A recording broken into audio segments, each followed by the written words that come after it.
Greetings, Moonchild. I'm Morpheus, or Morphe to those I want to see again.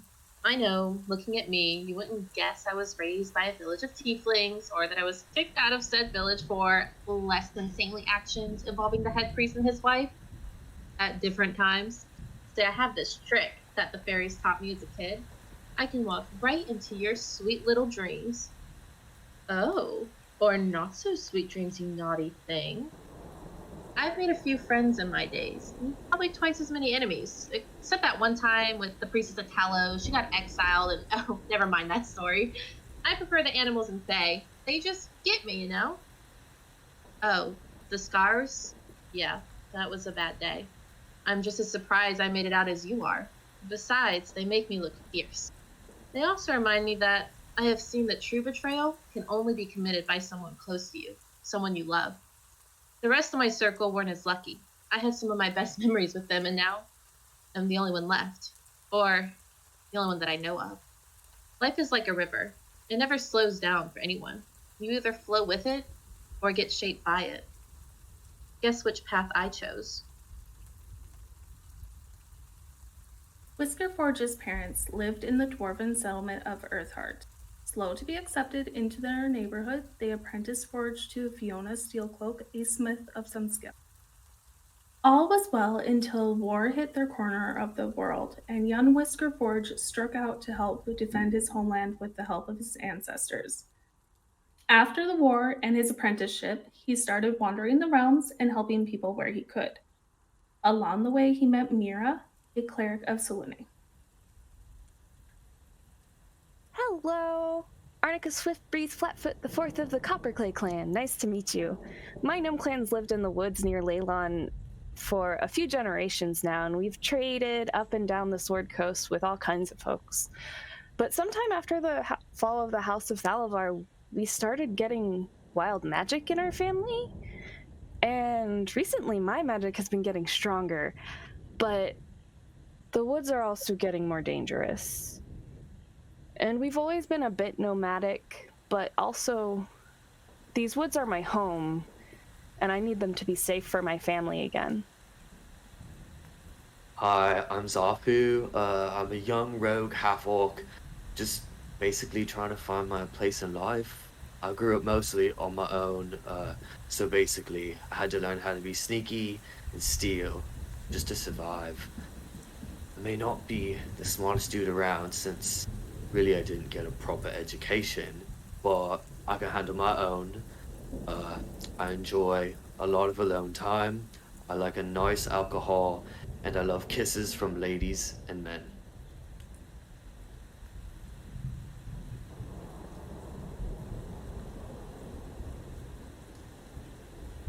The High Road. This highway hugs the coast, connecting Neverwinter to the coastal cities of Luskan to the north and Waterdeep to the south. For years, the stretch of road south of Neverwinter fell into disuse because of frequent monster attacks. Recently, efforts have been made to keep the road safe with light patrols of guards. Leylon. This small town along the high road is in the midst of rebuilding itself after being abandoned for years. It serves as the main base of the characters during this adventure.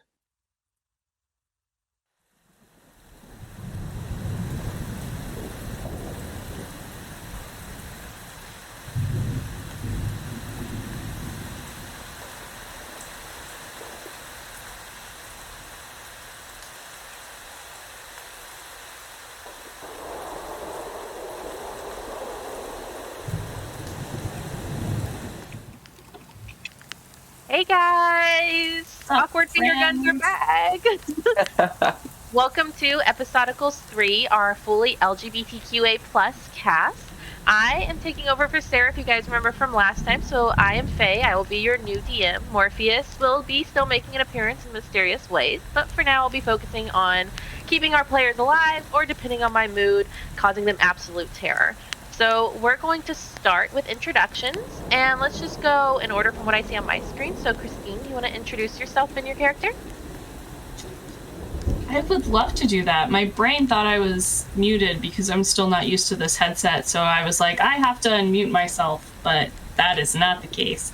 So I am Christine. My pronouns are they, them, and I am playing Arnie, Arnica, Swiftbreeze Flatfoot, the fourth of the Copperclay clan, ASFCC, who is a sorceress gnome.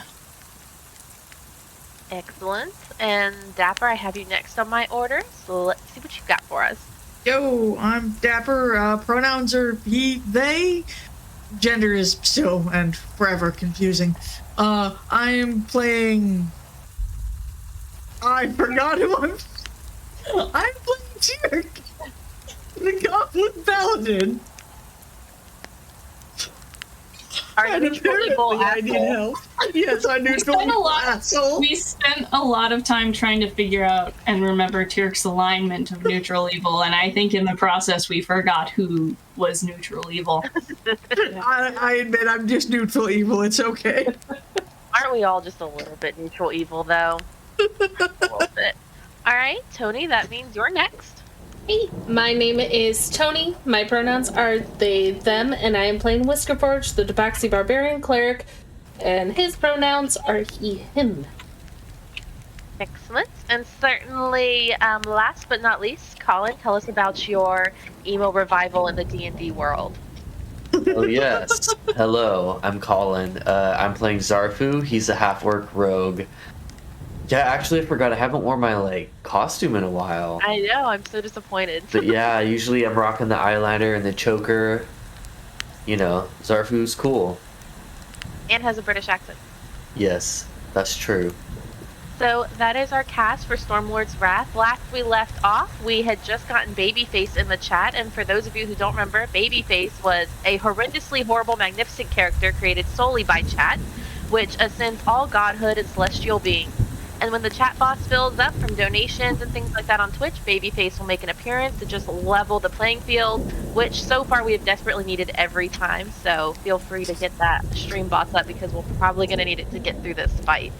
We are in Wayside Tavern Inn. We are in the midst of battle of the cultists. The rain is pouring outside. The thunder grows louder. And we're hearing chanting and we're dancing of rituals in the center. We've got 2 hostages to save, and we've got a limited amount of time before this ritual is complete. So there will be consequences if we don't do it in time, apparently. With that, we are going to start back at the top of our order with Bacchus, the leader of our ritual. He rolled a nat 20 for initiative, so hopefully none of Sarah's good luck dice carry over, because otherwise I don't think we're going to make it through. There's so much faith in us. I have faith in us just because we're hilarious and we embrace our awkwardness. And so far we've made it somewhat alive. We've only almost died 3 times. Almost. Speak for yourself. I died at first combat. But if you think about our story overall, we're not doing that bad. We've been attacked a lot, and we didn't know what we were doing. I mean, maybe the word hapless could be used to describe it. Does anyone know what happened to the goats that we brought here? Does anyone remember what happened with that? I don't know. Remember a damn Are they thing. still small? Sarah, what happened to the temperature? I believe we... Oh, shoot. Didn't we take them in? No, we took the people into the stables. But not the goat, which is where a goat would go. I think the goats were scared of the storm and we left them somewhere. I feel like, yeah, maybe Sarah is in chat, or maybe that's Teslin. They're chilling outside or something. I think we genuinely were rolling for animal handling and left them to do their life. And then we'll come back to them. Eventually, They're just living their best goat life, and I don't need you to question it, Dapper. Ghost goat life, because they're out there in the lightning hurricane, so I don't know if they're gonna make it either since we left them there. I mean, I feel as long as they have grass to eat, they'll be fine, right? I don't need all your goats fatalist attitude. We're gonna be fine. Everything is fine. Just like the dog sitting in a room that is on fire, drinking his coffee. This is fine. It's the opposite. It is pouring rain, and we're fighting. This is fine. Yep. perfect meme to describe this entire campaign so far. Okay, before we get too off track, back Too in. late. I know. I'm gonna try to keep up with it, but now we have ADHD in charge here, so that'll be I was fun. gonna say I'm in charge. now Faye will be hurting the kittens. The kitten herder. Burkus. Oh, and I wrote down last time that he actually takes 2d6 fire damage at the start of his turn, thanks to a very clever spell from the last game. So we're gonna go ahead and roll that and see what damage he takes. 5 damage. Okay.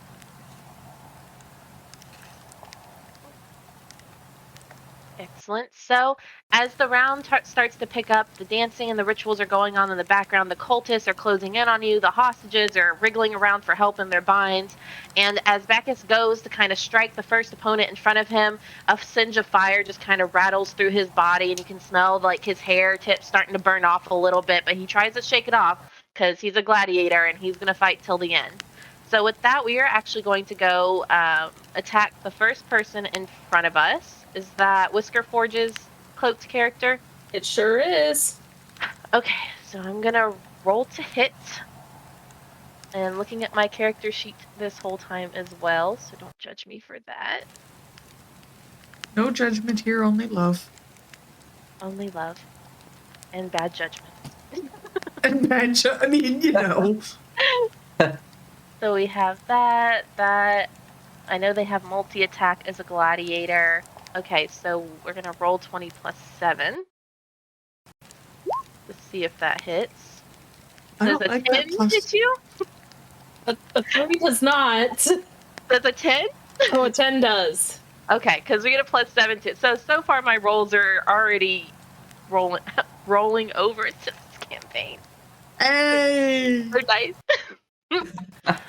Alright, so we're going to go for Whisker Forge, and we're going to do multi-attack, so that is 2d6 plus 4. He gets 3 attacks. So we're just going to roll all of them at once, I guess, and add 12 at the end. So that's 5, 6, 7, 8, 9, 10, 11, 12, 13, 14, 15, 16, 17, plus 12, which I don't actually know, so I'm going to do some old school math here. 9, that's 29 damage. You're going to take as he swings his spear right at you. Okay. And then that is his entire turn. Next, we're going with our cult fanatics here. This cult fanatic is definitely going to be going after Whisker Forge because it's the only one that it can reach. And our cult fanatics, what rolling do we have for them? So they only have a plus 3 to hit. 13, I imagine, does hit since a 10 hit. No, a 10 did not hit.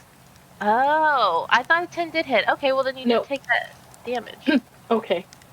So I was confused and I thought you used like a 1 hit or a 20. So. No, it was a 10 hit. I totally heard it does hit as well, so. That's okay. That's okay. So instead, my rolls did help us out this time.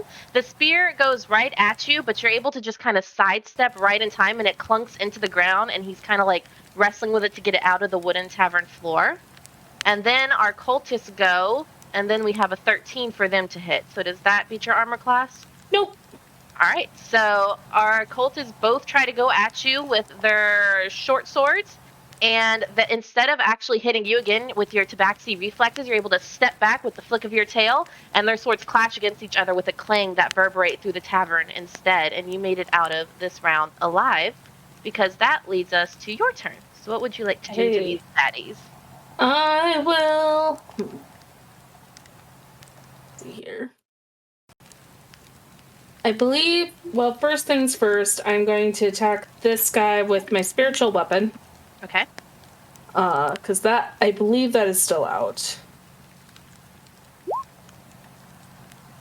Or 23 to hit. That does hit. And 6 damage. Alright, so your spiritual weapon goes after this cult fanatic. How does it decimate this cult fanatic? Because you took out all of its hit points and then some. So, It like taps it on the shoulder with the pommel, and then the cultist turns around, and it just hits him on the head. Love that. So then that cultist falls down with a spiritual weapon, smacking the crap out of it, and he is dead on the ground. Anything else you'd like to do with your turn? I would like to rage. All right, go for it. And I will go ahead and attack Bacchus with my hammer with 2 hands. Okay. 10 probably doesn't hit. I think I'm going to go ahead and use inspiration. Okay. 22 definitely hits. All right. And 14. 14 damage to Bacchus. And when you go at him with rage, describe what it looks like for our viewers. So when I take that step back, I just kind of look back up at him and I kind of smile, and then I rage. So, there's no physical difference. It's just kind of creepy. Well, even with your rage not being that much of a difference and still creepy, you still managed to knock out the rest of his hit points with that 14.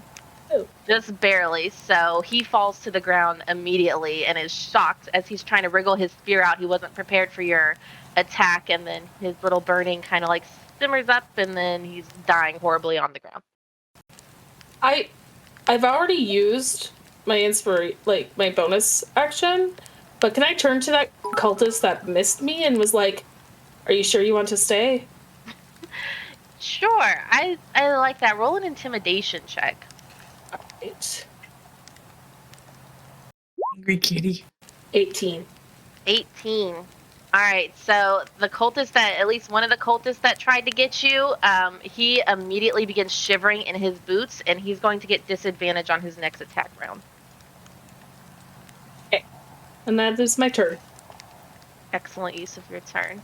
Next we have Tirk, our neutral asshole, which ASFCC is still convinced is a gnome who got horribly messed up somehow. My personality started to show on my face, apparently.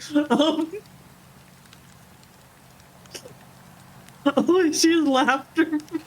Wild magic also comes with a belief in karma in my gnome tradition. So I just think you did something, and that's why you look like that. I totally did something. It's not why I look like that, but I totally did something. So I've still got my mirror image friends around me, which makes me more difficult to hit. So that's fun. All 3 of me. Coughing should not hurt. I'm gonna take a swing at the dude immediately in front of me. This dude? No, that's Zafu. That's Zafu? I mean, you can if you want. I want to hit this dude. Okay. That one. I don't want to hit Zafu. I like Zafu. Zafu is my friend. Can we try? I know it's it comes with certain choices, but can we avoid friendly fire for at least the rest of this combat? Depends on our rolls. If any of y'all roll a nat 1. I mean, we have determined I am neutral evil. I'm an asshole. I'm not an asshole. Right. So there is. There it is. So I'm going to take my wonderful warhammer, and we are going to Roll to hit our cultist. Yes. Come on, roll. Believe in us as a team. There it goes. Does a 14 hit? A 14 does hit. Oh! Oh, heck So yeah. go ahead and roll your damage. Damage! By the way, unless I guess it bears stating, unless otherwise stated, I wield this thing two-handed. Okay. Just because there's that, I guess, distinction. For 8 damage. 8 damage. And I've got one more attack if it's still standing. Okay. It is, but he's looking pretty rough. And we're coming back around for another swing. 17. Okay. For 14 points of damage. Okay. So, how would you like to, again, decimate this poor cultist who's already shivering in his boots, thanks to watching his leader get smushed into the ground? So my first attack sweeps his legs to knock him to the ground, and my second one comes down over his skull. So with a sickening cracking sound as it comes over his skull, he flails and falls to the ground next to Bacchus. That leaves us one cultist over here, who is not too keen that he signed up for this cult today. He said the benefits were not worth this, sis. That's what he told me. You can leave at any time. Anything else you'd like to do with your turn before we move on to Zafu? Just grin menacingly at the next nearest enemy. Okay, awesome. And then Zafu, that leaves you with us as soon as I'm figuring out how to X these people out, because I know you can't. Okay. They die. So this dude is dead. That dude's dead, the middle dude's dead, that leaves our far dude who's still alive. Okay. But he's scared. Got it. Is he engaged with someone currently in combat? Yes. Currently engaged with Whiskerforge. No, what? Ooh, okay. Whiskerforge, you've asked him out. Sorry. Then I would like to, I think, sneak up on him and stab him with my dagger. Okay. Excellent choice, Colin. Thank you. Roll to see if you can hit him with that.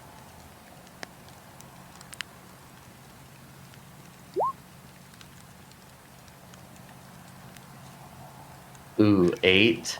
8. I would like to use an inspiration. All right, go ahead. Okay.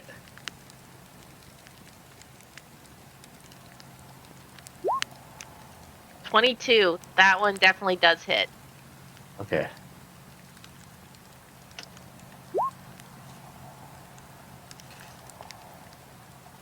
It says 7 piercing and 8 sneak attack damage.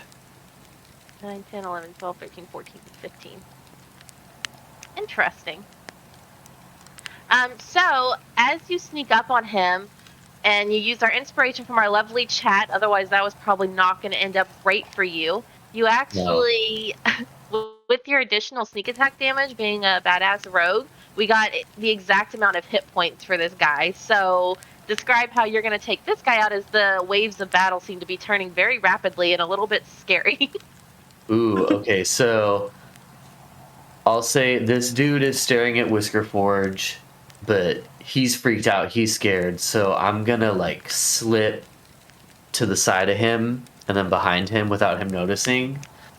And then I basically crawl up silently behind him and then jump up and then stab him through the throat, and then he's dead. Instant kill. Although Yes. I pictured like some creepy like grunge crawling up the wall spider style there, even though that's probably not what you meant. Ooh. So wouldn't that be a sight to see? Yeah, I mean, Zafu could get into that. So Is spider climb Just still a a spell whole here? orc It spider is. crawling around the room, and no one's noticing. No one's noticing the entire orc. So Zafu, if that is something that you want to do, I guess next time we get a feat, you can look into it, or you can take a couple levels in Warlock to get Spider Climb. Ooh, so that is something I could actually do. Yeah, that is actually something you can Ooh. do. Okay, good to know. Keeping that in mind so we can Okay. terrify our viewers even further in the future. Yes. Spider orc. Spider Spider orc. orc. Zafu loves to scare. Alright, so that leaves our 3 main cultists dead and gone. Now we have ASFCC. You're back here behind Tyrk. We still have 2 hostages in the room, and although the ritualists who are dancing around in a very elaborate and, to be honest, a very applaudable performance, they do stop for a moment as Bacchus goes down, but then as the thunder kind of ramps up and the lightning is flashing in this dark tavern and lighting up the battlefield, and there's just dogs and cats hitting the windows of the tavern, and the windows are shuttering that are open. It's just crazy I shit know you happening. mean it's raining cats and dogs, but like the idea of dogs and cats just smacking into the windows outside is just Maybe living with me. Maybe I should put raining goats to kind of stick with our theme so far. Raining giant goats outside. I like it. I love it. So we still have our 2 hostages in the center. So what would you like to do with your turn? Because you still have some battlefield. I did want to clarify, that's 3 hostages, right? Oh yeah, I didn't see this guy over here. He doesn't have a white. Yeah, he was kind of hiding in the corner. Okay. He's hiding in the corner. We don't know. We don't know his life. So I'm gonna move here, and then what I'm gonna do is I'm going to cast Polymorph as a twin spell and turn 2 of the hostages into cats so that they're no longer bound because they will have shrunk a little bit and they won't be tied up anymore. Okay. So do they need to make any type of roll for that, or is Polymorph one of the instant ones? Oh shoot, I think they do have to make a roll. Because they don't know what they're doing, so they're probably not willing. They have no idea. Yeah, so they have to make a wisdom saving roll of 15 or higher. Oh, did I do that? Was that me that did that? I guess it was. Okay, so they rolled a 20 apparently, so your polymorph fails. So what does it look like? Both of them roll 20s? No, I just rolled for one, so let's roll for the other one.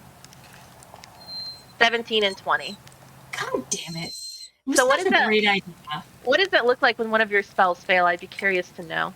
So I just pop around the corner, just like peeking around Zafu, and I kind of glance at him, and shudder a little bit, and then I turn to face the hostages and the cultists, and this purple magic sort of leaves my fingers, and as it reaches the hostages, their bodies sort of glow a faint blue, and then it just kind of sizzles out into nothing, sadly. And as their body kind of glows blue from your failed spell, mind you, they're wrapped up in a cultist ritual, so they have no idea who's casting the magic, and they are terrified of what is happening. That's fair. All right, and then where did I lose my initiative? That would not be good. I don't see it on here. Well, our 3 people are dead, so we're still in combat, so that would mean I think Whiskerforge was next. It was Whiskerforge, Tierk, Zafu, there and it is. FCC. Okay. Quick question. Was this guy dead since I attacked him with my spiritual weapon? Oh, yes, time? he was. I need to put an X on him. Okay. Alrighty. So I'm gonna my spiritual. I'll just leave it there and attack this one with it. Sorry, I didn't hold it down so people could see.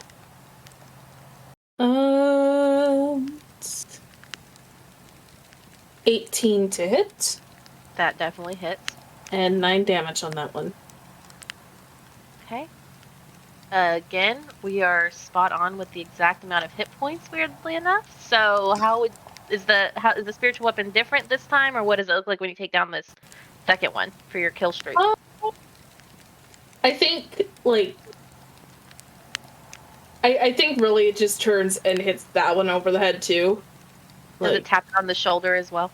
No. Aww. Like, if he didn't realize that his buddy was down, he's not going to realize that it's tapping him on the shoulder. So it's just like, meh. So our cultist actually falls mid-pirouette and then face plants on the tavern floor as lightning kind of lights up the room again. Our 3 cultists our 3 survivors are starting to get the idea that maybe you're here to help, but they're not sure yet. And our 2 remaining cultists are amping up their dance moves. We're like at level 5 dance moves now. Like, they are stunning the stage because they are going to try and finish this ritual no matter what. And as they're dancing and the time goes on, you can hear and you can feel in the air it's getting colder and the rain just keeps getting louder. And then that will put us with... That is a bonus action. Oh, okay. I think. Oh, wait, maybe I couldn't have attacked with that last round. You know what? I did it. But I'm going to attack this guy this time. All right, roll to hit.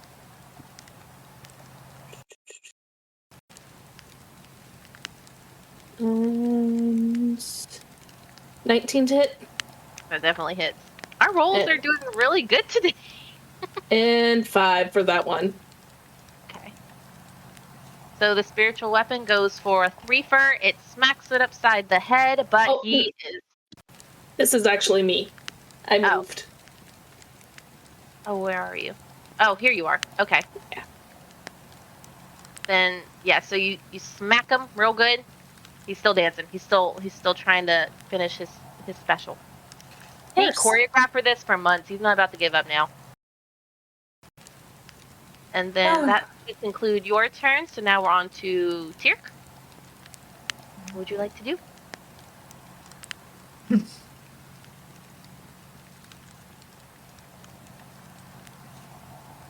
I'm going to come up here. And this is the one that no. Nope. Those are survivors. Right. I attack this one. Can I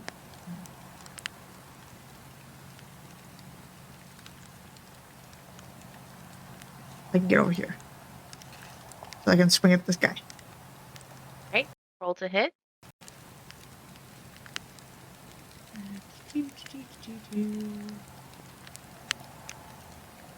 Oh, I was like, where are my attacks? I'm in my mind. Ugh, I don't think a 10 hits. It does not. So what does it look like when you miss with your weapon? So I tried to kind of do the same thing that I did last time. I tried to like hook his legs. And instead of hooking his legs, I kind of... Basically, my depth perception is horrendous. And I end up just kind of trying to end up like hooking in the air and pulling my warhammer back toward me. Like an idiot. I meant... Shut up! And I take my extra attack and swing at him again. Okay, so with your first hit, he elegantly kind of glides over it, and we'll see if your second one hits instead. And then I bring my other attack, since I'm sure a 23 hits. It does, just a little mission. Up between his legs for 7 points of damage. Okay. -7. Don't laugh at me. It looks just like the old cartoons when someone gets hit between the legs, like the very comical, like grabbing his hips, but he's still dancing. He's limping a little bit though, so he's not right on step with the thunderclaps. But his booty clapping though. All right, and does that conclude your turn? Yeah, I don't think I can do anything else. Yeah, we're good. So that leaves us with Zafu, who was grunge crawling up the wall last we checked in. Yeah, I would like to, I guess since I can't fully do it, I'm gonna try to grunge crawl towards, I guess, like, this table. Can I, like, hide under the table, maybe, and, shoot at this guy? Yes. Do you have to roll to hide or anything like that, or you can just use it as an action and then a bonus action to attack? Also in melee with him, so... Oh, perfect. Yeah, it's also engaged. Okay, yeah, so then... And a riveting dance number. Not in common. So yeah, then I will just roll to attack him, then. Okay, go for it. With my crossbow. 9. I would like to use inspiration. Okay. Dang, our chat really spoiled us this last time. We were hoarding They them like did. crap. I know. I'm glad. Okay, 24. Definitely hit. Okay.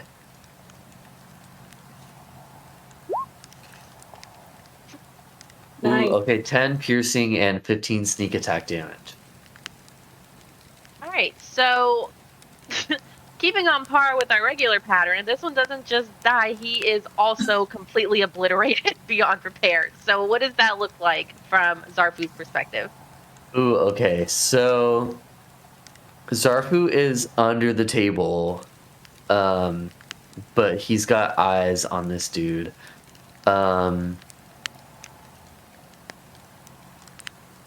Let's say he just, right between the eyes, straight shot. Right between the eyes. Yes. And he falls before he can complete his final act. What a shame. A shame. Now we still have one R.I.P. cultist left. Do you have anything else you'd like to do? Anything you'd like to say, or any quirky one-liners?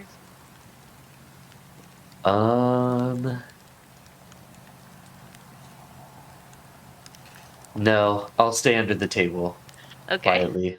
All right. So that leaves us with ASFCC. What would you like to do? Oh, Leave They a said bit. leave. oh Goodbye. We'll give them a log yeah. back on. Oh, it'll be good. Well, while we're waiting for Christine to get back on, what is everyone kind of doing? Like, what do your characters look like? Are they exchanging any type of words with each other across the field?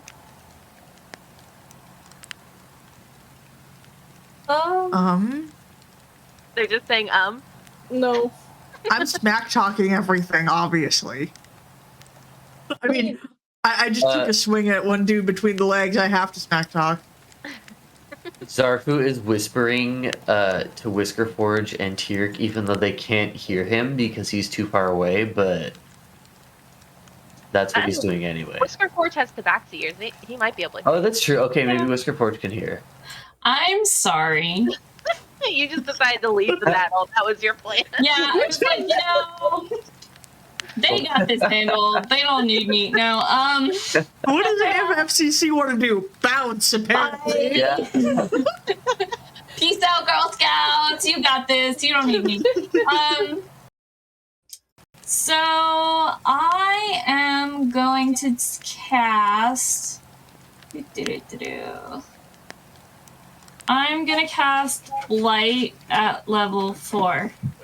Okay. So they have a Constitution save of 15.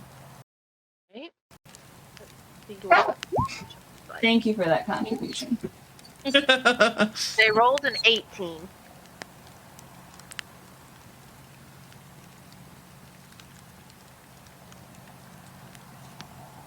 That's like really not fair. I'm not a fan.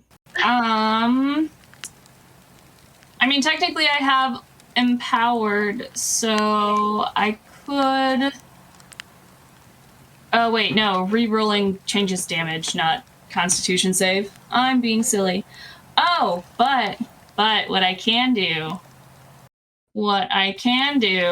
is I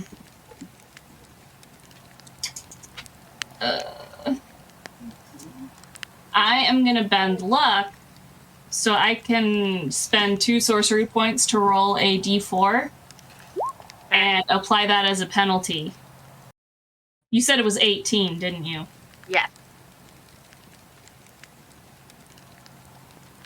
That makes it an 18, which doesn't hit. I'm mad now. Good thing I came back to do absolutely nothing, guys. Just keeping them on their toes, that's all. Anything you'd like to shout before we start back over at the top of the order? Because they're not breaking. You know what? I haven't used my movement. I'm just gonna go ahead and see myself out. No, just kidding. I will move closer because why not? So with that, our cultist is more determined than ever to not break their ritualistic dance now that we are a one-man show. So that leaves us back with Whiskerforge. What would you like to do with your turn? So I'm gonna move here, since he's dancing on the table, apparently. And killing it. Yep. Is that scene from Coyote Ugly? Yes, I don't know. this is Coyote Ugly wayside. The cultist is in booty shorts. Now you know. Zafu is like under the table, but he's like shaking his butt a little bit, like kind of into it. You know what I mean? Get with the beat. Love that for Zafu. Yep. Sorry, everybody. So I would like to knock his feet out from under him Okay. with my warhammer. A little excessive, but okay. Does 19 hit him It does. It does. for 5 damage? With 5 damage, you are able to conclude his final act in a very tragic way. So what does that look like from your end? So I aim for the legs, and he jumps to try to miss me, and he does jump over the warhammer, but he does not stick the landing on the table, and falls to the floor, hard. And with that, we will add our final X. Now, what we have as battle sort of concludes in the room, we have our 3 hostages who are still a little bit shivering. They're not entirely sure what's going on. They're still bound up. And as you guys kind of accumulate together to kind of get a sense of what's happening next, you notice the storm has not seceded at all. In fact, it still sounds like it's getting more dangerous and more windy out there, to the point where it sounds like ghosts and ghouls are howling to get into the Wayside Inn. And now that we're out of combat, you're free to roleplay or converse with each other, free our hostages, or leave them there. Who knows? It's your game. Maybe they deserve it. You got a problem with sexy dancing there, Whisker Force? No, I'm kidding. I'm sorry. Only the same problem you have with it. Hey, They dance better than me. I don't like it. Zafu pops up and he says, "Is it because it's too sexy?"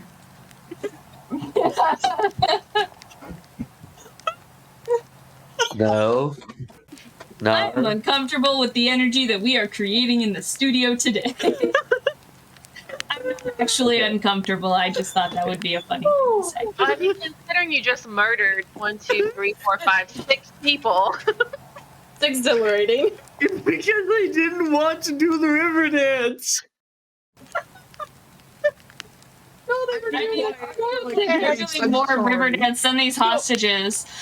Why don't we ask? I would like to ask the hostages if they know anything about what else might be going on in or around the inn. Sure. So one of the hostages looks up to you and goes, and they point her at their mouth because they can't speak. Oh, well, I would like to untie the hostages and remove the gags from their mouths. I'm sure they would appreciate that greatly. So we untie our 3 hostages. They're kind of rubbing their wounds on their wrists and kind of trying to get back up, even though the Wayside Inn is just dropping in temperature every second that we're standing here together. They're looking around at all the dead cultists. They still look very afraid. One of them seems to recognize you from your original adventure here at the very beginning, at least some of you, because there definitely wasn't a goblin there. Yes, where we were all on this adventure, including the goblins. They remind you Pitch Perfect 2, where those 2 girls were like, we've been here the whole time, even though they definitely weren't. That's exactly what Tirk is doing right now. Alright, so what kind of specific questions would you like to ask? And then I'll respond accordingly. I'm gonna start with what happened? One of them speaks up. She's still rubbing her. She's like, what happened? What do you mean, what happened? These cultists, we were just here staying the night, and then they started dancing, and we thought they were having a great time, and it was a party, and then it just got really dark really quick, and then they started wrapping people up and throwing them in the basement and in the floor, and one guy got taken off on horseback. I don't know where the bard went, but it sounded like they wanted to keep him alive because they didn't kill him. They just took off into the rain. Well, we don't know what's going on, but I hope we can get a refund. 1 out of 10 stars would not stay here again. She's sobbing. Do you know what direction they went? The one on the horseback, or anyone else? All of the above. Well, it was kind of difficult to see with being thrown around and tied up, and normally that's okay, but only when consent's there, and it looks like they were heading off towards Leylon, but I'm not sure. It's really rainy outside.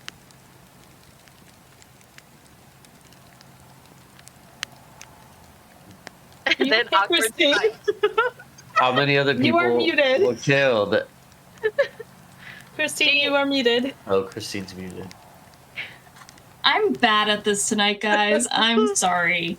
But I just want to clarify that we came here from Leylon because this was the center of the storm, and now they're dragging people back to Leylon. That is the implication here. I'm not sure which way they went, but that's what it looked like. You can't see outside. I guess we can ask the people who were stuck to the door? I am feeling very frustrated, and I'm just not even going to say anything, and I'm going to walk away and go upstairs, which is a super questionable decision to make on my own, but it's what I'm going to do. Okay. So, Christina, ASFCC is kind of storming away, and, she's a little gnome, so it's not quite as intimidating as she thinks it is, but she's trying. Storming up these steps, which are like huge steps for her. She has to jump on each one. What is everyone else doing? Mind you, we did talk about how there are consequences to times here at the beginning of this, and the storm has not gotten any better. I will set the other two free, and I think go to the stables too, because that's where you guys took the other ones. I guess I wouldn't know that. I'll look up to the other two, and I'll be like, where are the others? Stables. Is this all that was here? Were there more cultists? Do you know? There were some walking outside, I think. They were patrolling back and forth, but I haven't seen them in a while. I don't know if they ran or if they died horribly out there like some of the other people, but these were the main ones. There was a very tall, very attractive, but intimidating woman who went down to the basement, and she was wearing the same robes. I don't know if that helps. Yeah, that helps. I appreciate it. Yeah. Hey, you guys have been here before. Where the hell is the basement? I don't know. They never got to the basement last night. Stairs. I need downstairs. Stairs that go down. So, ASFCC is heading up. Who wants to try and search for the basement? Maybe one of the other two people know? I would like to just look back here, because we never looked into the kitchen last time. Okay. So, as you kind of take a sneak peek into the kitchen, as you sort of remember from last time, it was a very savory, sweet, fresh-baked bread smell, and it just smells dusty and dingy and moldy in here now. It's completely abandoned. It doesn't look like there's any doors or anything, but you could roll an investigation check to be sure, or find something else, perhaps. Let's see how this goes. I would like to use an inspiration. You sure you don't want to stick with your 2? Are you sure? Yeah. Nat 20. Okay, so as you're kind of lifting up pots and pans, you're knocking on the walls, you're tapping on your foot, and with a nat 20, you do hear that, the basement is definitely below you, but you're pretty certain there's no trapdoors or anything in the kitchen anyway. Okay. What are you doing after booty twerking under the table for a little bit? So after he's done booty twerking,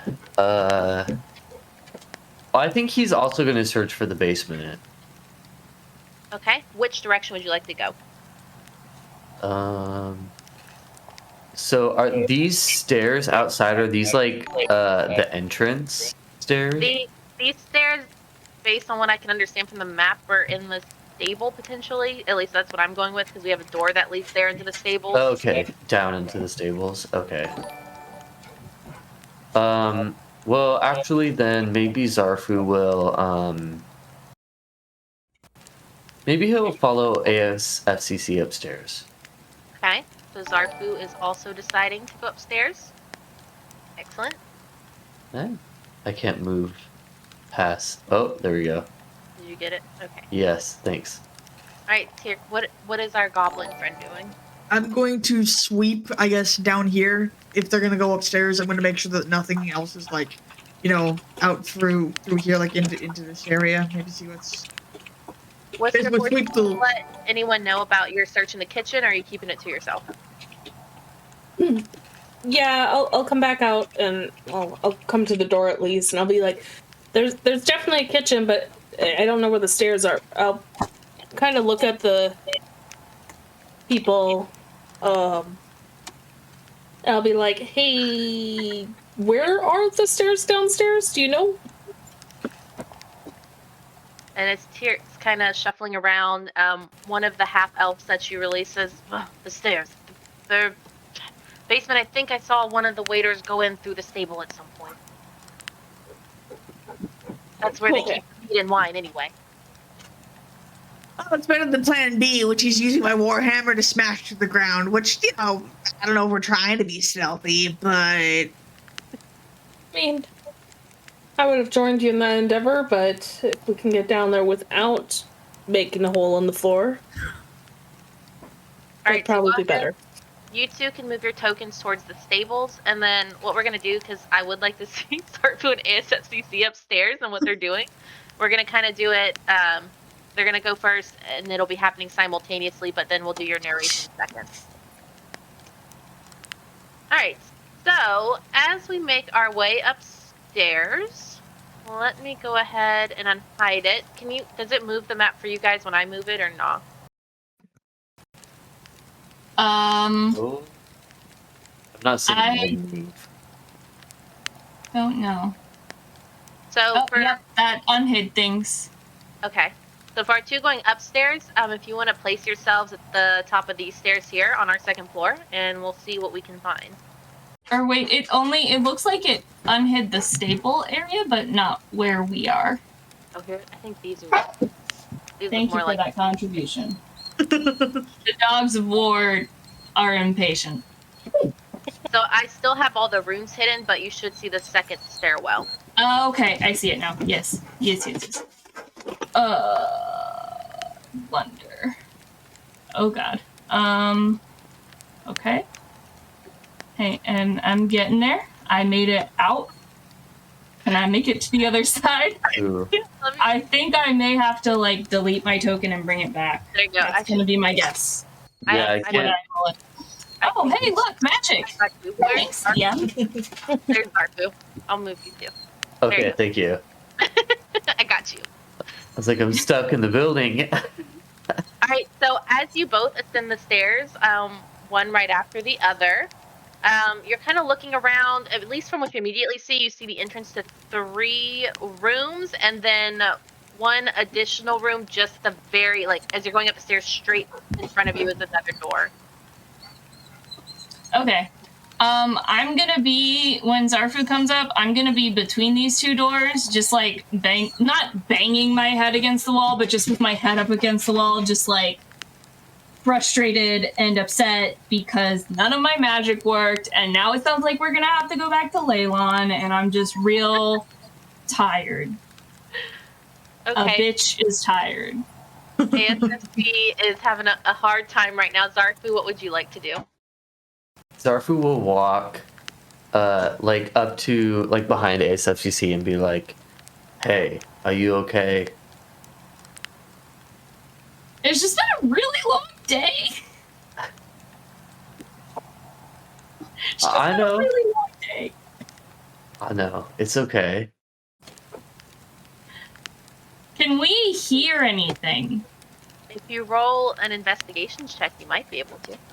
Okay. Come on. It's okay. I don't hear shit. I don't hear anything but the noises inside my own head. All I hear is my imposter syndrome saying, "You're not a real sorcerer. You're just a wild magic sorcerer, and you don't know anything." So you both rolled exactly the same. You don't hear anything. But we do have at least 4 doors that you could explore. Would you like to pick one before we go to our 10-minute break? I think that I'm gonna say something like, I think I need to go lay down, and I'm gonna go through the door that Zafu is kind of in front of right now. Okay. And then I will unhide it for you. Because I know how to do that 100%. Don't you worry about it. So you make your way into guest room A, and there is a nicely made bed there. It doesn't look like anyone's laid down in it for a while.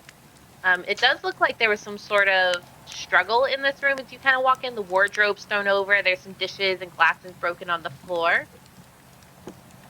But you don't see anyone or hear anything yet.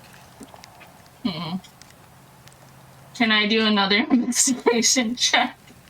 You did get a inspiration from chat. Ooh, Yeah. nice. So you can use your inspiration. You can let Zafu go next and see what they find, if anything. Okay. Okay. I'll take it. All right. So with your inspiration, that once again, I realize how frustrating this must have been for Sarah because we can just basically redo any roll with the horde we've collected. You hear a very, very faint scuffling of boots on floorboard, but you're not sure which direction it came from, but it's definitely not in this room. Fair enough. So I can tell something is happening, like there's somebody on this story, basically. Yeah. Okay. Do you tell Zafu, or do you... Yeah, I guess I'll be like, Zafu, do you hear that? Does Zafu hear that? You can roll investigations with advantage since they are offering assistance in something that they hear. Oh, okay.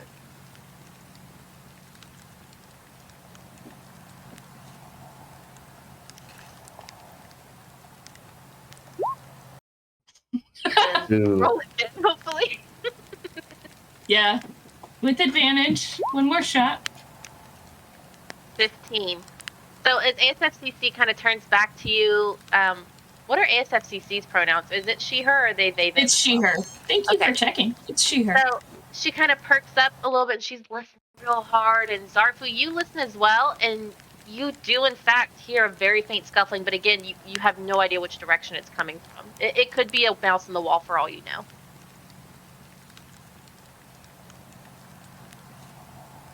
All right. With that, can Zafu, can he check the next room over? Absolutely. Move your token to the door that you want to go in front of. All right. He's gonna check out this next room. Okay. And then I will reveal this area to you. So as you walk into guest room B, you notice that this bed has been slept in recently. But again, there's another kind of violent, tragic scene here. It looks as if someone had been yanked out of bed in the middle of the night. You do see splatters of blood sort of on the sheets, and the table and the chair also knocked over. It looks like there's a backpack there that someone left in the midst of a hurry, and you're starting to get to an idea that maybe the cultists showed up out of nowhere and started pulling people out of their beds for this ritual. But again, there is no one in this room either. Knowing that something's going on, instead of laying down, AFCC is going to follow Zafu, but is struggling with the door right now. I don't know how to fix it. I'll just move you out. There you go. I'm going to move you into the room. Zafu would like to look in the backpack that's in the room and see if there's anything in there. So as you're kind of shuffling through the backpack, you're kind of digging through it. So based on your most recent experience with the illusion backpacks in the tower, you're a little bit more skeptical of this one. You find 10 silver pieces and a ring that you're not sure what it does. And you find a book called The Lusty Argonian Maid. Zafu holds up the book and he's like, "Hey, look what I found!" And he like holds it up just to like show everyone. Like, he are there multiple volumes? Tell me there are multiple volumes. This says volume 2 on the front. Ooh. Dang it, where's the first one? See, the fact that I'm in the background. The first one is just fluff and exposition. All the juicy scenes are going to be in the second one anyway. See, what makes this even better is that, you know, in the background I'm looking at more Skyrim mods, so... That's the first one that came to my head. I don't know why. I appreciate you. Alright, ASFCC, do you want to stay in this room and take a look as well, or are we going to move on to the next room? You're muted again. You're muted. You can hear me. What was that? Today is neither AFCC's day nor Christine's day. I am gonna follow Zafu and just trust his investigation abilities.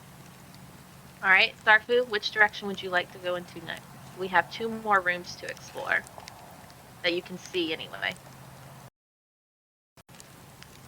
Zafu will check this next door, this closest one.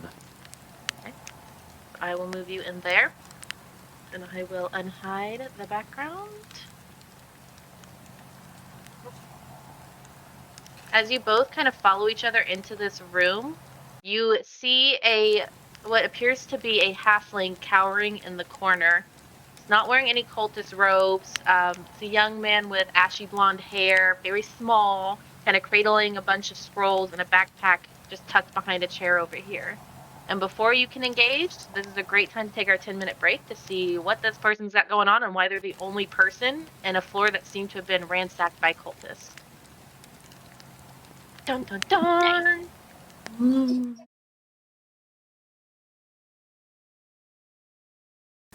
Oh hey, didn't see you guys there. This is my crib on MTV. Welcome. Just kidding. We are back with our D&D game. This is our fully LGBTQA+ cast with our beautiful players. We have chaos, bad rolls, and quirky one-liners and a bunch of puns. Last we left off, we had just defeated all the cultists, saved 3 survivors. We split the party like all wise D&D groups tend to do over the history of time. We have 2 of our players upstairs who have just stumbled into a mysterious survivor cowering in the corner while the other 2 are searching for a basement door.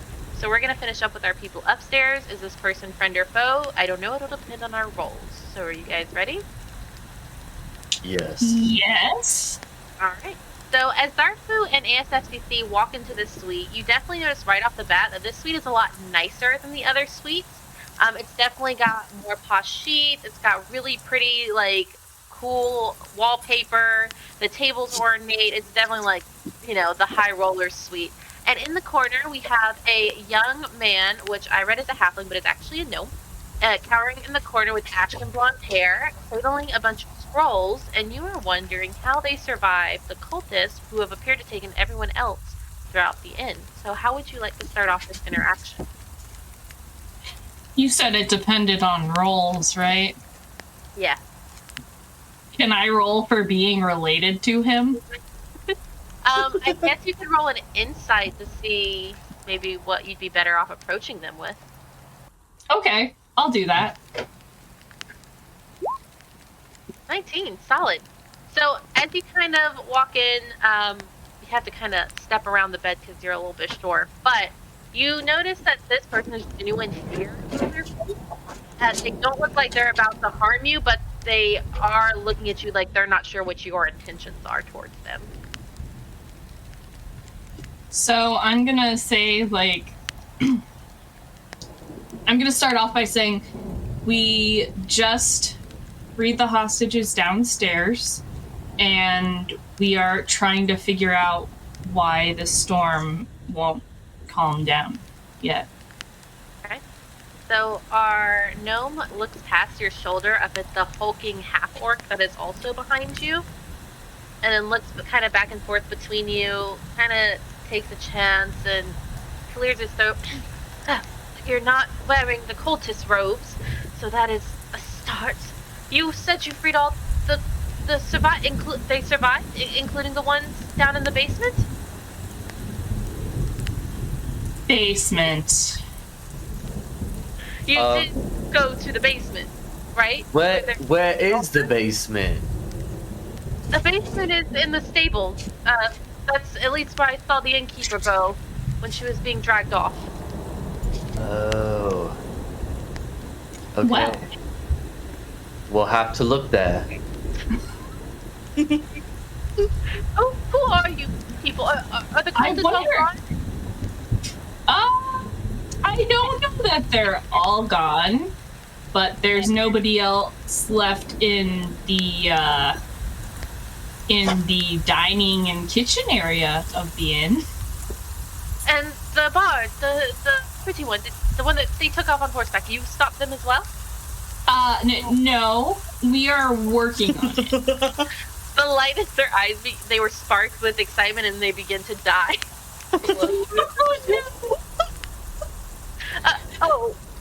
It's been a really hard day and we're doing our best. I'm sorry. You're telling me it's been a hard day. They tried to yank people out of their bed, but luckily I was up studying late, so I threw on a quick disguise self after I saw their robes, and they let me be for now. I was going to jump out the window, and he looks over at the window, but I think it's quite the fall for me. And he like kind of hugs his scrolls a little bit closer as he stands up to kind of talk more face to face with you. For now, this room and downstairs are safe. You're more than welcome to leave through those doors if you would like, but we don't... The storm out there is currently quite rough, and we are not sure about the dude on horseback, who I'm not describing well. Well, you don't know what they look like, but you don't know. The dude or dudette astride a horse. Is dude not neutral? I use Depends do on gender that. neutral, Yeah. Some people use it but not gender neutral, everyone. but I've heard a lot of trans feminine people feel very misgendered by the word dude. And like Okay. the go-to is like with telling the go-to is that like most cis straight guys would never say that they have sex with dudes. So it's like a little gendered, you know? Okay. I see. Yeah. So it's like it's gender neutral in a lot of contexts, but some people find it too gendered for them. That makes sense. And that's why we have an all LGBTQ cast, everybody, so we can Yeah. have these conversations. So, with our unidentified bard astride a horse back into the storm over yonder, Zafu, do you have anything you want to say to this gnome, or are you just going to stand there? You want to look around or anything like that?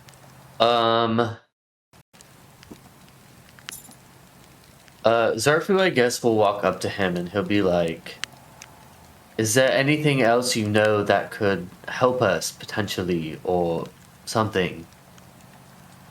So they nod vigorously, and they're digging through their scrolls, and they unroll one of this kind of yellowed, aged paper, and on it you see a very descriptive drawing of what looks to be a wardrobe or an altar of some sort with the signs of Talos on them that you saw the cultists wearing. I studied Talos in university. They have one of these in the basement. The orc lady, that's where she took the innkeeper. They have some sort of connection. I'm not sure because I ran away. I couldn't have much of a fight against them, but I know that the altar and the orc lady are connected, and he actually does that with his fingers, and like the old conspiracy theory memes is kind of what he's doing. He's like, you have to destroy the altar, or else you won't be able to take her down. I know that much based off my studies. And the altar is in the basement. Yes. That is where the source of the power is coming from, and I'm not sure, but at the very least, destroying the altar before the orc lady completes the ritual, maybe it'll make it safe enough to leave. It's to be seen still. Got it. What's your name? Oh, Kid? Kid? Oh, me? I am, you can call me Cray. Not because I'm crazy. That's something my mother always told me. She got me tested. No, I am Cray Underquill. Apprentice wizard. I was just passing through on my way to Fandalen, and, well, this crazy stuff happened. I was sure I was the only one who survived. Well, thank you, esteemed Cray what? Underquill. Andra-Quill. I can listen. I have ears. They work great. Thanks, buddy. If you don't mind, I think I'd like to stay up here if you're going downstairs until it's safer. Yeah, that's probably a good idea. Yeah, stay here. Oh, okay. And he crawls up he like kind of pushes one of the chairs up with both of his hands and then sits on it, and he pulls out his scrolls. And with the assumption that at least he's safe for the moment, he immediately begins going over his studies again. Anything else you'd like to do before heading back downstairs to warn your friends who are blindly walking into the basement? I feel like Zarku would do maybe just like a quick scan if there's anything like obvious in the room to look at, but other than that, he would just probably head downstairs. Okay, roll an investigation check, and we'll see if you find anything.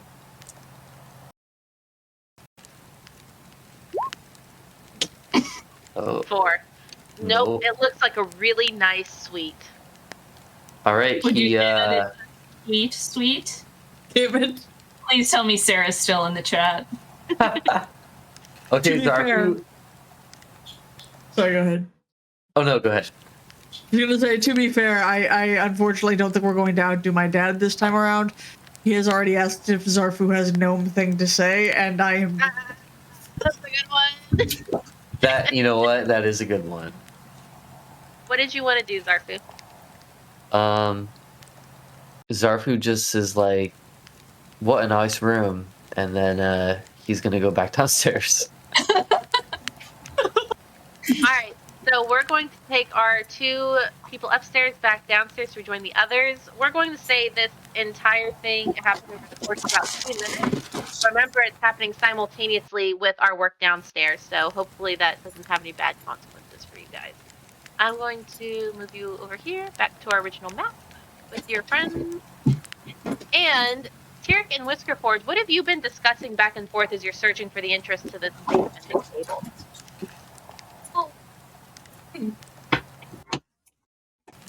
Are these people awake? Yes. So one of the very first things you notice upon entering the stables is the people you saved with your crazy health checks that were impaled on the tridents are actually all piled into one of the larger stables. They're unconscious, but you can tell that they're stable, and one bright red dress sticks out to you. This was one of the first women you pulled off the trident. She's more conscious than the others, and she's kind of trying to tend to them and make sure everything's safe, and you can tell she's keeping an eye out for more cultists. And you also notice there's no Morpheus here where you left her. So do with that what you will. Yeah, that happened. Again. Did this cat lady just. Tall lady with cat form? She was a cat once, right? Not just. Yeah. Yeah, she turns into a cat. I think she just does this sometimes, you know, just like, is like, goodbye. You know, but she's got a lot going on. But Did you take the? No, she didn't take the goats. The crabs. The goat. The goats are goats? the giant goats are in their full form, safely tucked away in their individual stables, living their best life. She must have brought them in out of the rain at some point because she had better animal handling than the rest of us. Yep. I mean, don't think that she would just leave. that's concerning. Hey, lady. She looks up, she's like, oh, yes. And her hair, she's got like the salt and pepper vibe going on with a braid down her side and very bright green eyes. She's got age in her face, but a very beautiful aged woman helping the others. Yes, what is it? You're not wearing the robe, so No. you're not here to kill us. No. Here we go. She looks up at Tyrk, or down at Tyrk, and is like, oh, goblin. I haven't seen one of those in a while. Knowing that ASFCC still has no idea you're a goblin. Yeah, I guess there aren't many of us around. You see any more of those creepy goblin? Not goblin. Cultists. Goblins Well, are creepy. I definitely haven't seen any goblins. But there were in fact 2 cultists still walking around the perimeter. I think maybe the storm's still out. They don't know about what happened in the other room. We could I could hear it through the walls. I hope they're all dead and that you're not here to finish the job. We're going downstairs to hopefully, finish the job with them. Yeah, the basement. The entrance is just beyond those wooden doors. The smithy is there, and there's a secret trapdoor there that leads downstairs. I haven't been down there. I assume that it's empty. She has no idea.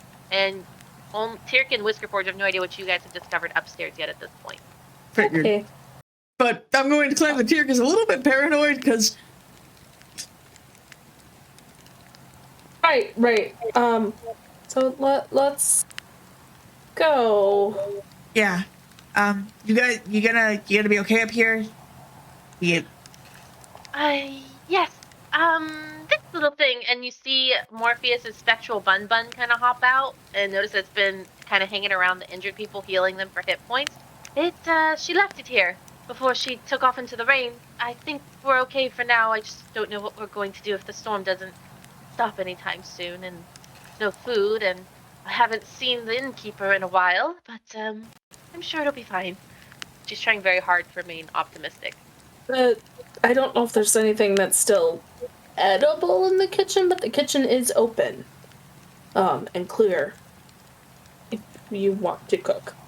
There are bodies in the dining, but you could use the kitchen. Perhaps I think there's bigger things to worry about at this point, and she looks very hesitantly out of one of the nearby windows at the growing storm. It's getting louder and raging more, and at this point, even if you tried, you wouldn't be able to leave the inn because the winds are so strong against the wood doors. Alright, guess we're going down. So I've got a warhammer and I've got a great club, and I leave my great club and kind of prop it up against one of the stables if you need, you know. Yes, that's probably better than a pitchfork. She nods in gratitude. Yeah, okay, let's go. I'll leave my javelin because I don't use it. All right, so we're gonna leave our javelin in our club to give the weakened but healthy villagers a chance in case these other two cultists we keep hearing about decide to pop in for a quick chat. Indeed. There are two more in our party, a gnome and an orc. As you say that, the two of them with ASFCC boldly leading the way actually comes in behind you. Okay. And there they are. Just saying though, not wearing the garb of the cultist seems a really low bar to trust anyone. But I'm gonna leave now. Do ASFCC and Zafu want to say anything before we move forward with the plan? You're muted again, Christine. I'm bad at this today. I want to sound really proud of myself and inform everyone, hey guys, there's a basement. Yeah, apparently it's... It's over here. Oh, cool. Wait, how did you know that? Stomping. Mostly. Okay, that's fine. Zafu, do you want to add anything? Zafu says, there's someone upstairs, but, you know, let's go. Let's go downstairs. I love this group. All right. With that, we gave them no information about the people who are already in the basement, including the altar connection to the person guarding it that we learned upstairs. But now it's too late for that, so we're just going to go downstairs and see what happens. And let's see, so we make our way down here. I'll probably have to move your tokens. I'm going to reveal this whole area. And then guys over. Kind of clunking our way down the stairs over here. I don't know if you guys can move through doors, so I'm just going to do it for you. I haven't figured that out yet. I'm pretty sure there's a function that like opens them in Roll20, so you can, but piled on the stairs. I'm gonna kind of put you up here so you can move in general. And who wants to take the lead going down the stairs? Anyone volunteer? I got it. Okay. Alright. I'll follow. Take a second. Put you all in here. Zafu will be behind Whiskerforge.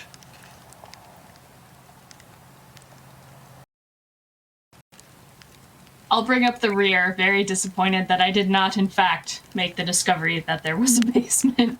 Alright, so as we enter the basement, you guys get the scent of cobwebs, dustiness, cold stone. The basement is very sturdy. The wood stairs creak beneath you. Some of the rain from outside is actually torrenting so hard that it's actually starting to leak through the wooden panels of some parts of the inn. Crates, barrels, and other containers holding food and drink have been pushed aside to make room for a large copper statue at the far side of the room. The statue depicts a four-armed storm god holding up lightning bolts in each hand. Before the statue stands Tiga, the blacksmith from before. In the corner behind the statue, Martisha, which is the innkeeper from earlier as well, is bound with a rope and looking with her cold, calculating eyes at Tiga in spite. Her face is bruised and bloody, but she bears no mortal wounds and appears to be ready to jump into action as soon as she can figure out how. And with that, I would like you all to roll for initiative because she has been expecting you. Be sure to click your tokens first.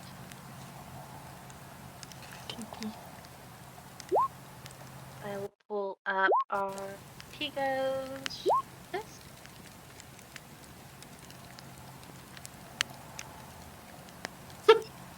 I continue the trend of Tyrk not rolling anything worthwhile for initiative. Wow. Oh my god. How do you have +2 to your initiative and still 0? Yeah, Wait, how did no, what? It Yeah, doesn't glitch. actually. that's It I was would an roll 8. that again because what Yeah. the actual hell? Wait, yeah. Yeah. Let me try that again.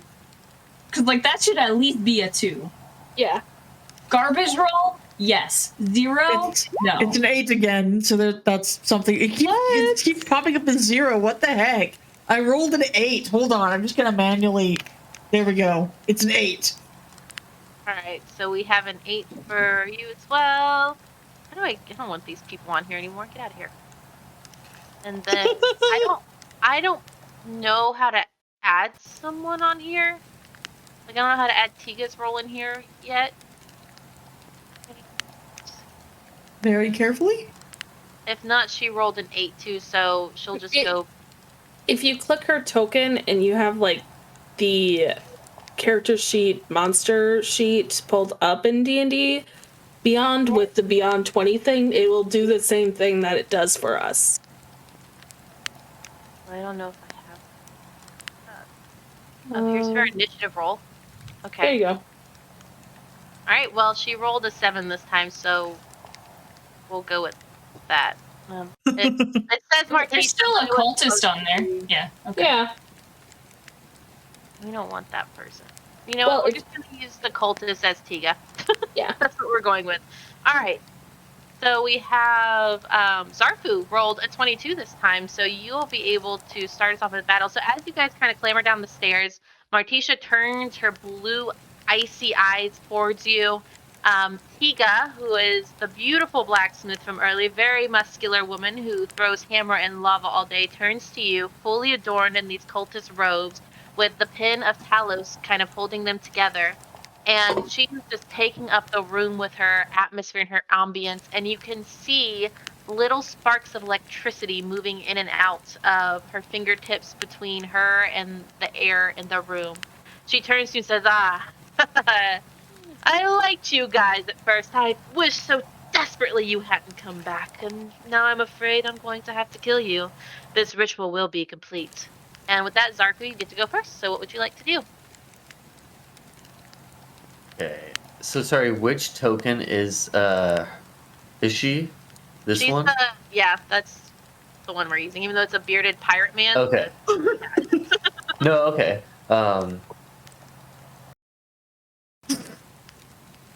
It's not a beard, it's a cultist headdress. Yeah. Yes, you're right.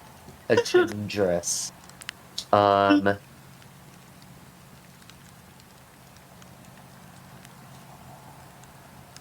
I guess Zafu is just going to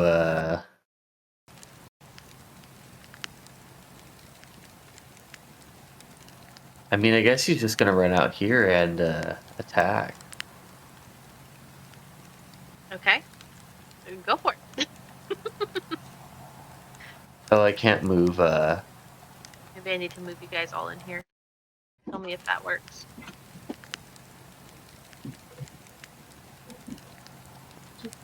Okay, there we go.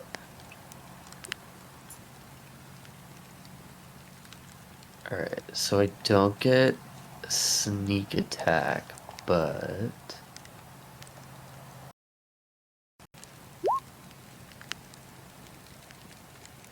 does a 23 hit? It does hit.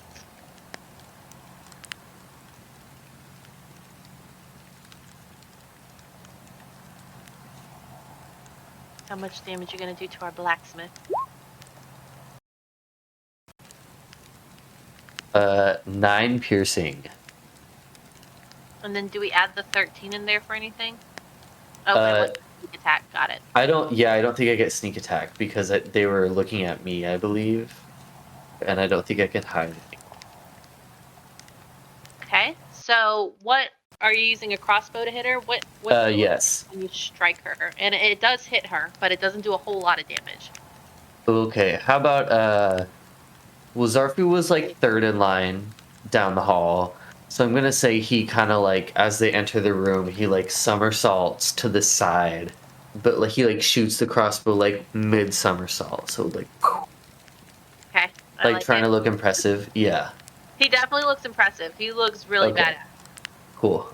As the crossbow goes, and it kind of hits Tiga straight in the shoulder, and she just looks at you with this like battle-ready grin, and she yanks it out and breaks it and laughs, and she braces her weapon. And we're going on to our next person, which looks like ASFCC with a 14, which I think, oh, they're back. They had a dog issue they had to deal with. I have returned. I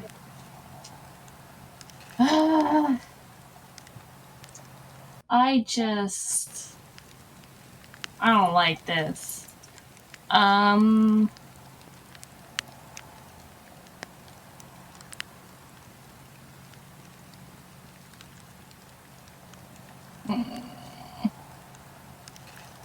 All right, we are going to do. We're gonna cast Witch Bolt at level 3. Do I need to roll anything for that, or is it just a regular? I don't think that you can save, but let me check. Range spell a cat on a hit. Do I need to roll to hit that? I feel like it would have included it, but I still. It looks like it did. Yeah. Oh, so it looks like you rolled. Oh, there it is. Sorry, it was covered up for me by the turn order. Yeah, so I rolled a 25, and assuming it hits 17 lightning damage. It does hit at 25. Now, I'm curious because this is a spell that requires a twig from a tree that has been struck by lightning. So what does that look like as you're kind of pulling it out of your bag to cast that spell? So it is like the tiniest little branch, and I actually like snap it in half because I'm not trying to use like all my branches in one go. That's just a bad life choice.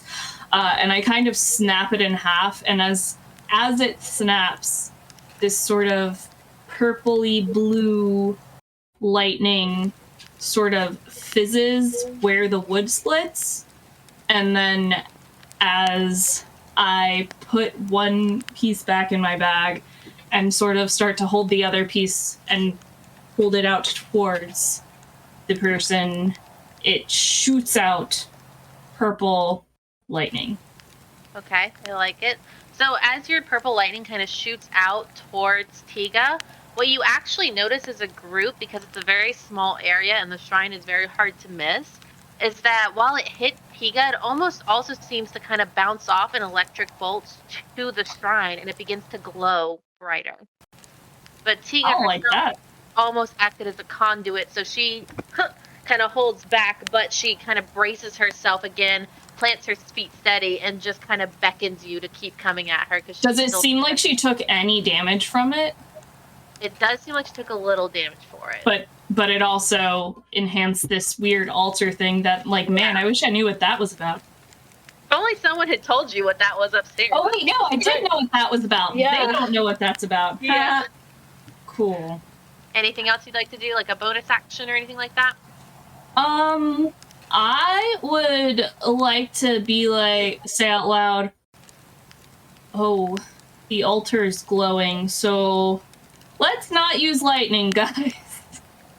Probably a wise choice. Zafu is gonna say, I think we need to attack the altar, maybe, and not her. Also a wise thing to say. And ASFCC is like, nah. That can't be right. What was that tiny little, like, Mellow note. airy underwood or whatever?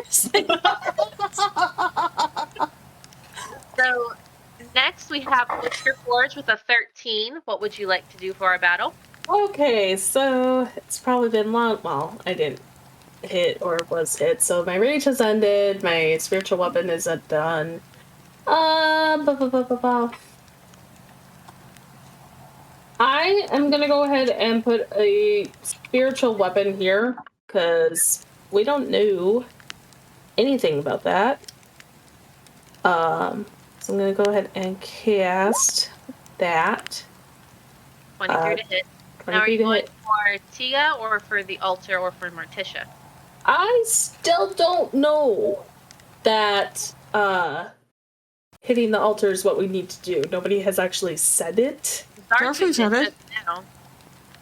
Yeah, he just Did said he? maybe we need to destroy the altar first and not her. Oh. Then no, I'll still attack her just to keep her distracted then. Okay. So you did 9 damage to her? Yeah. That was a bonus action. What else do I have?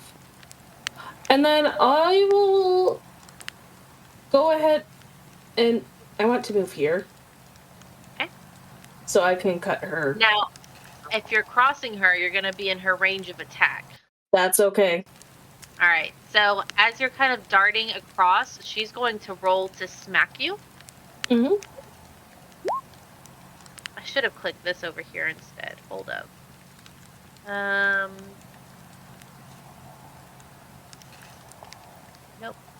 Nope. Saving throws, athletics. She's a very muscular lady. We love that for her. Well, I rolled a 7, but as the DM, I've taken on all of Sarah's inspiration, so I'm actually going to roll that again to see if I get something better. Just in case. A 16. Does that hit? Nope. All right. So, I mean, she tries to go with you with a spear that she has in her hand, and she just barely misses, and you're able to move over here to Morticia. Yep. So I will use my claws to free her. Okay. If it's rope, at least. It is. So you slash the claws across it, missing her perfectly because you've been using these claws your whole life, girlfriend. And Morticia kind of jumps up. She snaps back to life. She immediately holds out her hand and says, "Give me something to fight with. I want to take this bitch down. She ruined my inn." And her eyes are fierce. And if you don't have a weapon, let me know. I'll hand her my boomerang, confused. See? She takes the boomerang and looks at you very confused. And she's like, I'll make it work, I guess. Just try to get something better next time, she whispers to you. And then she's also going to roll an initiative to join the fray. So for, like, rolls-wise, if she is proficient with the javelin, she would be proficient with the boomerang. She actually, because you don't know a lot about her past, which I found this for the GM note, she's proficient in all weapons. Nice. So I rolled a 10 for her, which I don't think necessarily showed up, but I think what Sarah did was she rolled when she clicked on the token and then clicked on said token. I don't see that option over here. So I'm just going to go with 10 and write it down until I figure it out. Alright. So we have that. And then as she rolled a 10, she would be going next. I believe. Yeah, because then we have... Here. So Morticia jumps up to your side. She takes the boomerang. And instead of using it like a traditional boomerang, for the sake of consistency, I'm going to just kind of follow it as if it was a short sword. She's going to use it to kind of beat the crap out of Tiga because she's mad. And she's going to roll a melee attack, which is a d20 plus 5. 17, 18, 19, 20, 21, 22. Definitely hits Tiga. And then she actually has multi-attack. So she's going to roll 2d6s plus 6. That's 3, so she does 9 damage to Tiga with her boomerang, using it like a short sword. And she says, "You're gonna pay for the damage you've done to this inn! I trusted you!" And her eyes are just cutting through the atmosphere. And with that, we are left with Tyr. What would you like to do? I'm gonna go up and smash the altar with my hammer. Alright, now as you're passing through, you are also going to be an opportunity for attack, because Tiga's guarding the altar. You can try. Okay, I'm gonna try. My rolls haven't been super awesome, but... Does a 19 hit? Unfortunately, yes. Alright, so as you kind of enter her territory, and she's just feeling empowered by the electricity in the room. How long has this been? I guess since we started the last battle. I'm going to say in total we've taken about 3 minutes-ish in-game. Because you guys cleared the upstairs rooms fairly quickly, and then you didn't spend a lot of time in the stables. Dang, just barely. I've lost my mirror images. Okay. Alright, so she's going to attack you with multi-attack. The gladiator makes 3 melee attacks. So we're going to roll 3d6 plus 12. That's 11. What is that, like 23. 23. So she is going to swing her spear at you and get you right in the shoulder for 23 damage as you pass.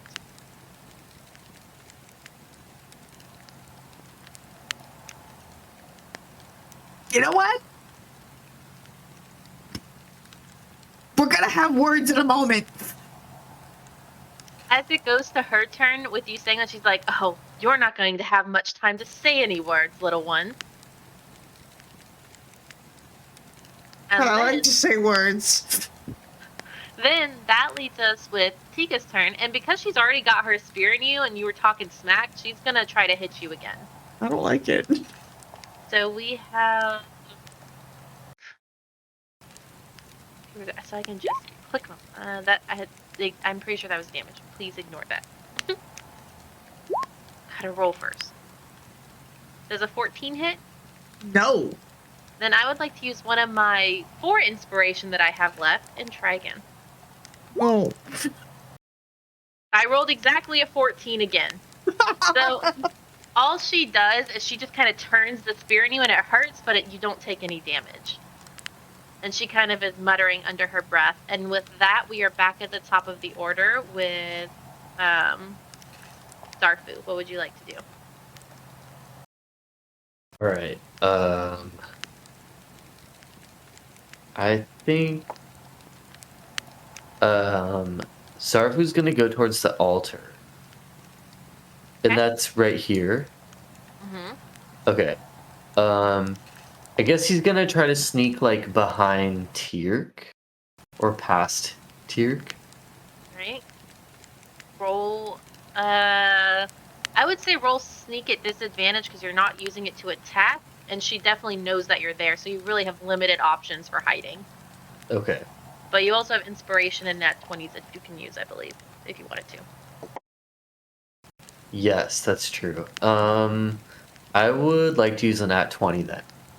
Okay. So with your nat 20, she's so distracted by this little goblin, like, talking shit to her at her ankle height, that she doesn't even see you duck behind the ale barrels as you're kind of moving your way towards the altar. And you can use your full movement to make it all the way to the altar if you'd like. Okay. And as I would like to do that. You and Whiskerforge, who are both closest to the altar, you start to feel a very prickly sensation kind of moving through you as the electric current grows stronger. And then, is there anything else you'd like to do with the bonus action, or I guess that would kind of count as your sneaking? Yeah, am I also able to attack it? But I would say no in this case. Oh, I guess because I use my full movement. Yeah. Okay. No, I'll just stay here. Okay. Next in line, we have ASFCC. What would you like to do? Okay. I feel like all I could actually do to the altar is just kind of like stab it with a dagger a couple times. So I'm going to maintain my focus on Morticia. On Tiga, the token. Tiga. Yeah. I was about to say, no, that is the wrong person. She's on our side. So I'm going to focus on Tiga, and I am going to cast Mind Spike at the 3rd level. Does that have So she has to do a wisdom saving roll of 15. Okay.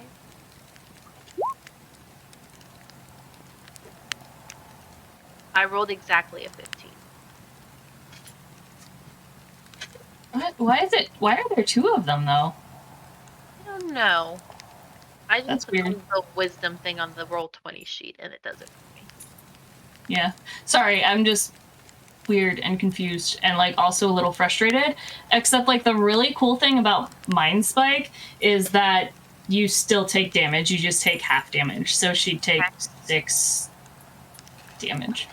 -6. And what does your Mind Spike look like? Even if it's not at full capacity, what does it look like when it goes for her? So you really don't see anything except all of a sudden there's sort of like a flash behind her eyes and she kind of winces. And that's all you see. I like it. Okay, that leaves us with Whisker Forge. What would you like to do?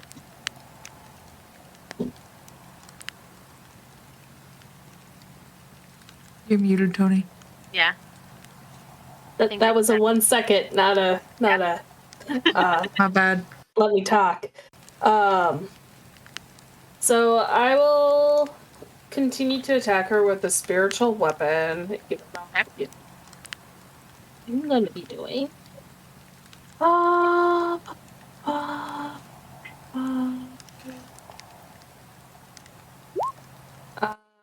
sorry, that was backwards.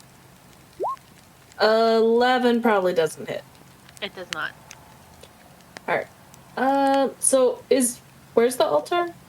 It is directly behind Tiga. It's this little wooden panel up against the wall. Okay. So I will go ahead and move there. Technically that's moving out of her range unless she has a longer weapon. But I will hit it with my hammer. Okay, so you rolled a 12 to hit. Yeah.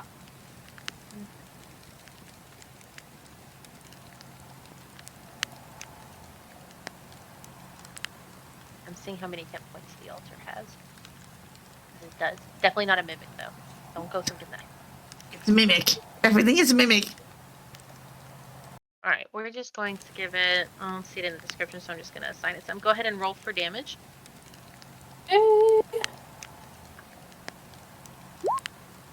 And 10 total. yep, 10 total. Alright, so as you take your warhammer down on this altar, it kind of like, as you crack it down, you almost feel like a reverberation kind of push you back with a very strong force, and you feel electricity go through up your veins and like through your shoulders to your heart, and you take, let's see how many, let's do 1d6. You take 3 electricity damage, but you do notice that the statue has a large crack down the center after contact with your warhammer. The electricity in the room begins to die down a little bit, but it's still a little bit static. Okay. I'll be like, it...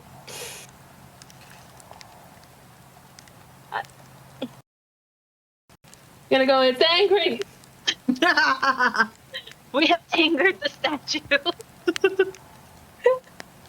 Now, You've angered the great gazebo. anything else you'd like to say before we move on? No, not that. That'll be it. Okay. So what we're going to do, we have exactly 5 minutes left. Marticia's going to take her turn, and then I'm going to ask you all to do something. So Marticia's clearly still mad. She's going to attack Tiga again with a +5 to her roll, which makes a 10, which does not hit. She tries to go in with the boomerang you gave her and just kind of like tries to crack it over Tiga's shoulder, but just completely misses. Tiga grabs the boomerang and throws it down on the ground, and Marticia like bows up like she's about to go at this woman with like her teeth and claws. And with only a few minutes left, I would like everyone to roll an intelligence check. You gonna make me roll an int check with cheer? Yeah. This is probably fine. I'm sure there's nothing that's like something to be worried about. Oh! Woohoo! 22! It still shows 0. You're showing up weird here. I don't know what that's about. I don't know, but it totally is a 22. Okay, So, luckily, because everyone else rolled terribly. So, Tirk, as you're kind of engaged in battle, Tiga has moved her focus to Martisha, who just tried to attack her. We have Zafu and Whiskerforge crowding the altar as electricity begins to kind of dim out, but you can feel it like bracing into your skin and into your bloodstream. And there's just an overall sense of impending anxiety and doom going through the entire room. And unfortunately, everyone doesn't notice anything except Tirk. You do notice, because you're closer to Tiga, who has kind of not paid any attention to you to this point after you tried to stab her and missed. You notice she has 2 copper bracers on her wrists that have the symbol of Talos etched into them that are almost glowing in the same kind of beat as the altar is behind you. And with a 22, you have a very inkling feeling that these bracers are also what's connecting her directly to this altar. Now, with our last few minutes, you can decide to share that with the group, or we can give everyone a chance to do one-liners before we placidly fade to black until next time.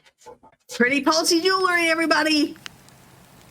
Does that actually, like, physically bind you to this? I'm curious. Tiga looks down at you with, like, sparks in her eyes, and she says, "You shut your mouth, little goblin." Wait! Is he a goblin? Zafu shouts, "Destroy the cuffs!" Whiskerforge, do you want to add anything to this group conversation? No. I'm still upset about it's angry, so I'm good. So with that, ASFCC has come to the harsh realization that Tirk is not a seriously messed up goblin who got messed up, but maybe It's not such a harsh realization because also there's less fear of that being my future. Yeah. And also the fact that the lady upstairs said that Tirk was a goblin is probably fine.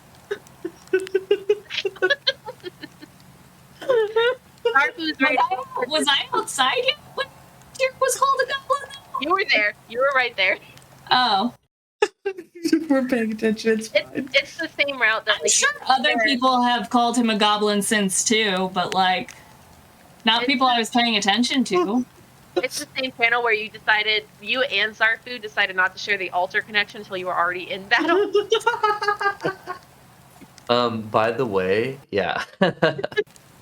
And that is where we're going to end for tonight. ASFCC has had a harsh realization, but not that harsh because now she's a little bit less scary. We have Whiskerforge, who's like, who signed me up with these idiots? Zafu's like, I'm about to get that jewelry.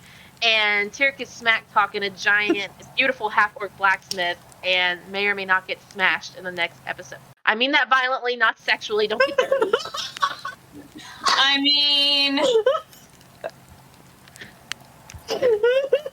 And with that, we're going to end. Thank you all for joining us tonight. We had a great time. Be sure to, I think we usually post about how to like get in contact with us. Follow us on Discord, Instagram, Twitter, all the goodies like that. And have a great weekend. And if you're celebrating Valentine's, treat yourself, girl, and or guy, and or non-binary. You deserve it.